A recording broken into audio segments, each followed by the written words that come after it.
Over the past few years, I've surveyed over 2,000 people, and I've asked them to share with me, what are the ways that you are silencing yourself, holding yourself back, doubting yourself in some way? And the most common thread, the most common theme in their responses that I see over and over again is that self-silencing is rooted in fear.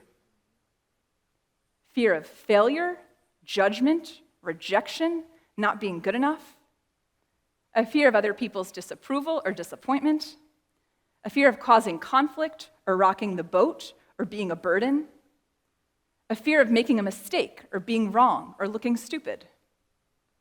Raise your hand if you've ever had one of those fears. Ever had one of those fears? In the past 24 hours, maybe, you've had one of those fears. Yeah, me too.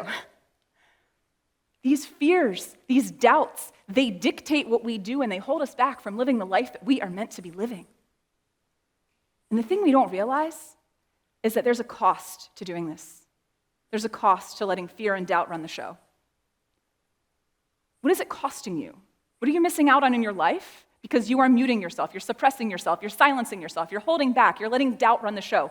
What are you missing out on? What is it costing you?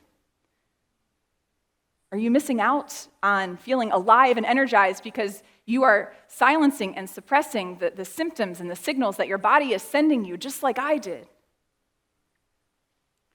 Are you missing out on depth of connection in your relationships because you have a wall up and you're afraid to let people in?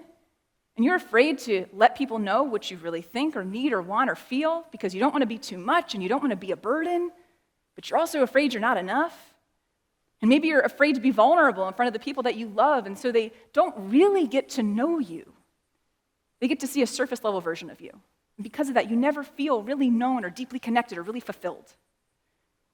Are you missing out on advancing and growing in your career because maybe you've decided, you know what, I'm just going to keep my head down and I'm just going to kind of go along to get along, and I don't want to bug anybody, and so whatever happens, happens, and then you end up 20 years down the line, and you're like, what am I doing, and how did I get here? Because you felt like you had to silence yourself, that you couldn't express what you wanted, you couldn't express your aspirations. Or maybe like me, you're not advancing and growing because you are so terrified of somebody realizing that you are inadequate or incompetent that you're afraid to ask for the help and support that you need. So many of us get into these spots and they're traps and they keep us stuck. It's costing us something. We don't have to stay stuck there. One of my favorite authors is Daniel Pink, and he wrote a book a few years ago called The Power of Regret. And in this book, one of the things they did, they surveyed thousands of people, 26,000 people from over 130 countries. And they asked them different questions, and they said, how often do you look back on your life and wish you had done things differently? So show of hands, if at least occasionally you look back on your life in some way and you're like, I wish I had done even that little thing differently. Show of hands. So you're like, even that, okay, look around the room. I mean, pretty much everybody. And what they found in their research is that 82% of Americans, at least occasionally, have regret. That most of us, we have these regrets, he calls regrets of inaction. We regret the things we didn't do more than the things we did do. And there are 4 types of regrets that they identified. And one of those regrets that's most connected to what we're talking about today when it comes to growing your career and advancing and unleashing your potential are what they call boldness regrets. If only I'd taken the chance. If only I'd gone for it. If only I'd put myself out there. If only I'd spoken up. If only I had said something. If only I'd written that book, applied for that job, moved to that city.